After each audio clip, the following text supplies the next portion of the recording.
Hello guys, welcome back to the channel. आज हम interface पढ़ेंगे। इंटरफेस क्या होता है, कहाँ पे यूज़ होता है, कैसे यूज़ करते हैं। ठीक है।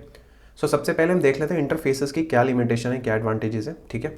बच्चों, इंटरफेस का भी ऑब्जेक्ट नहीं बनता है। ठीक है। जैसे एब्स्ट्रैक्ट क्लासेस का ऑब्जेक्ट नहीं बनता है, फर्स्ट पॉइंट, इंटरफेसेस का भी ऑब्जेक्ट नहीं बनता है। एब्स्ट्रैक्ट क्लासेस के अंदर जहां हमारे पास इंस्टेंस वेरिएबल्स हो सकते हैं, बट इंटरफेसेस के अंदर इंस्टेंस वेरिएबल्स भी नहीं होंगे। ठीक है। इंस्टेंस वेरिएबल्स से मतलब है जो हम इस तरीके से चीज़ें लिखते थे, राइट। इस तरीके से डेटा लिखते हैं ना क्लासेस के अंदर, तो ये इंस्टेंस वेरिएबल्स होते हैं। तो ये भी नहीं होते हैं इंटरफेसेस के अंदर। इंटरफेस के अंदर क्या क्या चीज़ें हो सकती हैं उनकी बात करते हैं। ऑब्जेक्ट नहीं बनेगा इंटरफेस का, उसमें इंस्टेंस वेरिएबल्स भी नहीं होंगे। क्या क्या चीज़ें हो सकती हैं इंटरफेस में? कांस्टेंट वेरिएबल्स हो सकते हैं। कांस्टेंट वेरिएबल्स का मतलब होता है जिनको आप उसी टाइम पे उनकी वैल्यू को असाइन करते हो। जैसे यहाँ पे आपने डिफॉल्ट स्पीड लिमिट, जो भी ये वेरिएबल है रैंडम, इसमें एक स्पीड आपने सेट कर दी 60। ठीक है। या अगर मैं इसको बोल दूँ इंटरेस्ट रेट, ROI, ठीक है, ROI बोल दूँ, सो लेट्स से 8%, 0.08, 8%। ठीक है। बट दिस इज फ्लोट, तो मैं यहाँ पे फ्लोट कर देता हूँ और यहाँ पे कर देता हूँ F। सो बाय डिफॉल्ट इसका नेचर क्या होता है? ये बाय डिफॉल्ट पब्लिक होता है, स्टैटिक होता है, फाइनल भी होता है। स्टैटिक इसलिए ताकि आप सीधे सीधे इसको पेमेंट के नाम से एक्सेस कर सको, पेमेंट से एक्सेस कर सको, स्टैटिक, राइट। पब्लिक कहीं से भी एक्सेस कर सको।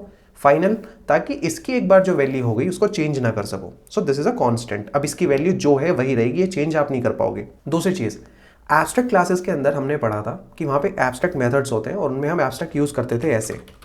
ठीक है। इसमें बच्चों इंटरफेसेस के केस में बाय डिफॉल्ट मेथड्स एब्स्ट्रैक्ट होते हैं, बाय डिफॉल्ट मेथड्स एब्स्ट्रैक्ट होते हैं। और इसीलिए अगर आप देखो, मैं इस पे जाऊं तो इसने कहा है modifier abstract is redundant for interface methods. Redundant का मतलब क्या है कि बाय डिफॉल्ट वो एब्स्ट्रैक्ट है तो आपको लिखने की जरूरत नहीं है। So by default it is public abstract. ठीक है। तीसरी चीज, इंटरफेस के अंदर डिफॉल्ट मेथड्स हो सकते हैं। ये मेथड ऐसा है कि इसको जो चाइल्ड क्लासेस होंगी वो भी ओवरराइड कर सकती हैं, बट हमारा इंटरफेस में खुद का एक मेथड हो सकता है जिसको हम कॉल कर सकते हैं। ठीक है, जिसको हम कॉल कर सकते हैं।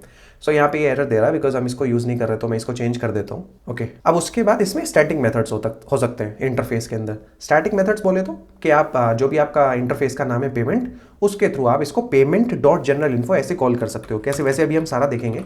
पेमेंट डॉट जनरल इन्फो जैसे हम कॉल करते हैं, राइट। लेकिन जो डिफॉल्ट मेथड है आप उनको करोगे ऑब्जेक्ट के थ्रू, इंप्लीमेंटेशन के थ्रू, वो भी हम देखने वाले। एक चीज हो सकती है इसमें इंटरफेसेस के अंदर, एक और चीज हो सकती है विच आर इनम्स, नेस्टेड टाइप। ठीक है। सो इनम्स आप पढ़ सकते हो खुद से, कोई बहुत ही टुच्ची सी, बहुत ही आसान सी चीज़ है, राइट। सो इस तरीके से इनम बेसिकली क्या होता है, इनम के अंदर हम कॉन्स्टेंट्स दे देते हैं, जैसे पेट्रोल, डीजल, इलेक्ट्रिक। सो अगर मैं यहाँ पे बैंक में, जैसे बैंकिंग में क्या होता है, प्रोडक्ट्स होते हैं ना। सो लेट्स से मैं इसका नाम रख देता हूँ प्रोडक्ट, तो मैं यहाँ पे बोल देता हूँ car loan, right, home loan. So ये सब हो सकते हैं, एटसेट्रा एटसेट्रा, करेक्ट। सो ये एक तरीके से आपका ये हो गया प्रोडक्ट, राइट। सो बच्चों, इंटरफेस में इंस्टेंस वेरिएबल्स नहीं होंगे, इंटरफेस का ऑब्जेक्ट नहीं बनेगा, इंटरफेस में डिफॉल्ट और स्टैटिक टाइप्स के मेथड हो सकते हैं, एब्स्ट्रैक्ट मेथड्स होंगे by default, public abstract, constant आप वेरिएबल्स डिफाइन कर सकते हो जिनका पब्लिक, स्टैटिक, फाइनल नेचर होता है बाय डिफॉल्ट। और इस तरीके से इनम, डिफॉल्ट मैंने यूज़ किया है, स्टैटिक भी मैंने यूज़ नहीं किया, default I have used couple of times. ये सबसे ज़्यादा तो यही यूज़ होता है, सबसे ज़्यादा तो यही यूज़ होता है एब्स्ट्रैक्ट मेथड। चलो अब हम इसकी इंप्लीमेंटेशन पे चलते हैं। सो मैंने एक क्लास बनाई पेमेंट IMPL। तो स्टैंडर्ड जो इंडस्ट्री स्टैंडर्ड है वो जनरली मैं आपको बता रहा हूँ, जो बेस्ट कोडिंग प्रैक्टिसेस में आता है। तो जब आप एक इंटरफेस को इनहेरिट करते हो क्लास के अंदर, तो वहाँ पे आप क्या कीवर्ड यूज़ करते हो बच्चों? Implements. Class to class extends, class to interface implements. Implements क्या है? इंटरफेस का नाम पेमेंट, यही है। ठीक है। देखो इसने क्या एरर दिया है, इसने कहा है कि जो आपका एब्स्ट्रैक्ट मेथड है वो आपको इंप्लीमेंट करना पड़ेगा, वो आपको इंप्लीमेंट करना पड़ेगा। सो मैंने यहाँ पे ये इंप्लीमेंट कर दिया है। ठीक है। ओके। ये इसको भी इंप्लीमेंट करने के लिए बोल रहा है जो डिफ़ॉल्ट मेथड है। तो अगर मैं इसको हटा दूँ तो एरर नहीं आएगा बिकॉज वो डिफ़ॉल्ट है। तो मैं इसको ओवरराइड करना चाहूँ तो कर भी सकता हूँ, नहीं करना चाहूँ तो मेरी चॉइस है, बिकॉज वो ऑलरेडी डिफ़ॉल्ट है और उसकी इंप्लीमेंटेशन ऑलरेडी इंटरफेस में भी दे रखी है। सो जो चाइल्ड क्लासेस होंगी उनके लिए मैंडेटरी नहीं है इसको ओवरराइड करना। सो मैंने अभी के लिए कमेंट कर दिया, मैं हटा ही देता हूँ इसको। ठीक है। बट इस मेथड को करना पड़ेगा, प्रोसेस पेमेंट को, बिकॉज ये उस क्लास के अंदर एब्स्ट्रैक्ट है। ठीक है। और इसका मैं नाम चेंज करके रख देता हूँ शो ROI। चलते हैं अपने। तो मैं बात कर रहा था कि जो स्टैंडर्ड प्रैक्टिस है इंडस्ट्री के अंदर वो ये है कि जब आप इंटरफेस को इंप्लीमेंट करते हो तो आप क्लास के नाम के साथ IMPL लगा देते हो जनरली।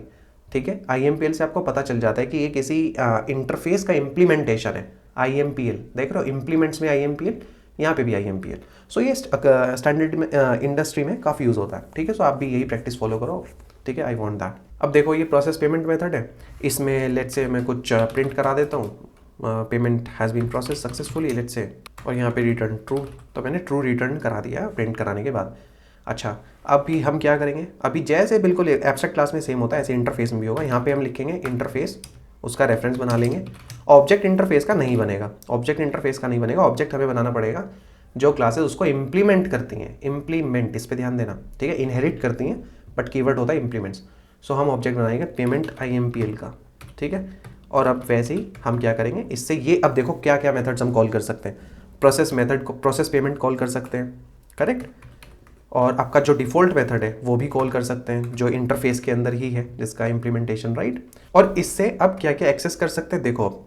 सो पेमेंट ये इंटरफेस है, तो मैं इस इंटरफेस पे जाता हूँ। सो इसके जो स्टैटिक वेरिएबल्स है, राइट, स्टैटिक को हम क्लास के नाम या इंटरफेस के नाम से यहाँ पे एक्सेस कर पाएंगे। ऐसे ही जो स्टैटिक मेथड है जनरल इन्फो, राइट, इसको भी हम अपने इंटरफेस के नाम से ही एक्सेस कर सकते हैं। तो पेमेंट डॉट देखो ROI जो हमारा वेरिएबल है, राइट, तो इन सबको प्रिंट कराते हैं। सो मैंने बोला पेमेंट डॉट ROI, तो ये तो हो गया वेरिएबल।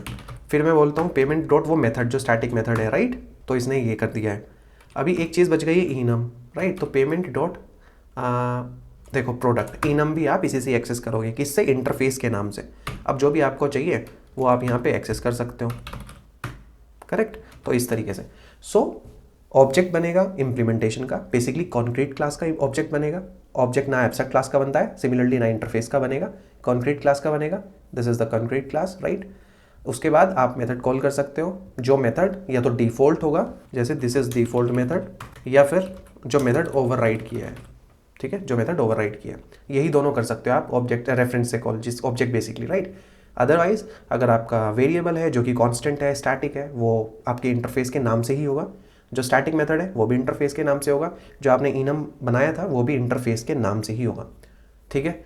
और बाकी इंटरफेस कहाँ पे यूज़ होता है, कैसे यूज़ होता है, क्यों यूज़ होता है, ये सारे आंसर्स आपको जो हमारी एब्स्ट्रैक्ट क्लास पे हमारा जो ट्यूटोरियल है, जो इससे पहले वाला आपको लेक्चर मिलेगा, उसमें हमने सारी चीज़ें ऑलमोस्ट कवर की हैं।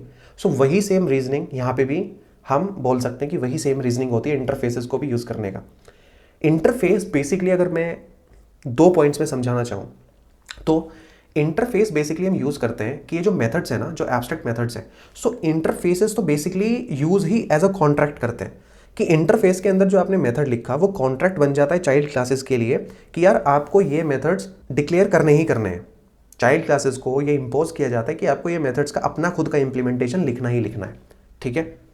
सेकेंड पॉइंट, इंटरफेस हेल्पफुल बहुत ज़्यादा होते हैं मल्टीपल इनहेरिटेंस के केस में। मल्टीपल इनहेरिटेंस के केस में ध्यान से समझना मैं क्या बात कर रहा हूँ। मान लो फॉर एन एग्जाम्पल मैं अभी एक और इंटरफेस बना लेता हूँ क्विकली। सो देखो मैंने एक इंटरफेस बनाया है टेस्ट नाम का। अब मैं क्या करने वाला हूँ, मैं इसी क्लास के अंदर इसको भी इम्प्लीमेंट करता हूँ, इसी को इम्प्लीमेंट किया। सो ये सिंटेक्स नहीं होता, सिंटेक्स कोमा लगा के ऐसे आएगा, यस।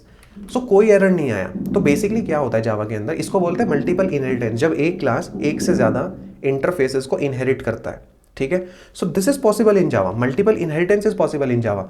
बट अगर बच्चों में यहाँ पे एक्सटेंड्स करके दो या दो से ज़्यादा क्लासेस को करूँगा ना, तो वो नहीं होता है जावा के अंदर।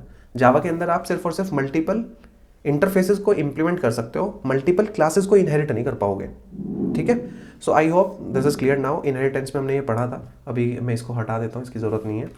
सो आई होप आपको ये समझ आ गया होगा इंटरफेस। एक बार इसको प्रोग्राम को रन कर लेते हैं, चलो। क्लिक किया main.main। So see payment has been processed successfully, जो हमारा था यहीं पे मेथड ये प्रिंट हुआ। उसके बाद हमने शो ROI प्रिंट कराया जो कि डिफ़ॉल्ट मेथड है, जिसका इम्प्लीमेंटेशन इंटरफेस के अंदर ही लिखा है, तो इसने द डिफ़ॉल्ट ROI इज़ 0.08 यही प्रिंट करा दिया। उसके बाद आप पीछे गए, मेन क्लास पे आए, वहाँ पे आपने ROI प्रिंट करा दिया, उसने 0.08 प्रिंट करा दिया। स्टैटिक मेथड कॉल किया जनरल इन्फो, सो जो भी उसके अंदर मेथड के अंदर लिखा हुआ है वो प्रिंट करा दिया, राइट। और यहाँ पे payment dot product dot card loan, तो उसने वो प्रिंट करा दिया है, कार्ड लोन बेसिकली, ठीक है। सो ये सब चीज़ें हो गई हैं। डिफ़ॉल्ट मेथड को भी एज आई सेड आप ओवरराइड कर सकते हो अगर मैं करना चाहूँ, लेट्स से। सो मैं यहाँ से इस डिफ़ॉल्ट मेथड को उठाता हूँ, यहाँ पे लिखता हूँ, और यहाँ पे क्यों एरर दे रहा है, हाँ यहाँ डिफ़ॉल्ट नहीं आएगा ना, यहाँ डिफ़ॉल्ट नहीं आएगा, यहाँ से डिफ़ॉल्ट हटाओ और इसको पब्लिक बनाओ, तो एरर चला गया। और यहाँ पे मान लो मैं करता हूँ, ऐसे ही लिख देता हूँ रैंडम आपको दिखाने के लिए। सो अब जब ये शो ROI क्लिक होगा बच्चों, ठीक है, जब ये शो ROI पे जाएगा तो ये वाला मेथड कॉल होगा जो चाइल्ड क्लास में हमने इंप्लीमेंट किया, ठीक है। सी इस बार पेरेंट वाला नहीं हुआ, ये सेम फंडा है जो इनहेरिटेंस में हम पढ़ते हुए आ रहे हैं कि अगर चाइल्ड क्लास ने ओवरराइड कर दिया तो चाइल्ड क्लास वाला मेथड कॉल होगा, अदरवाइज पेरेंट वाला ही। तो इसको यहाँ से हटा देते हैं। बाकी सारी चीज़ें ऑलमोस्ट सेम है, आपको समझ आ गया होगा, interface, abstraction, abstract classes, everything. अगर आपको ये ट्यूटोरियल पसंद आया तो as always please I would say channel को सब्सक्राइब करो, वीडियोस को लाइक करो, शेयर करो। कुछ भी डाउट्स है तो कमेंट सेक्शन में प्लीज़ लिखो, ठीक है। अब हम मिलते हैं नेक्स्ट ट्यूटोरियल में। Till then bye, take care, all the very best.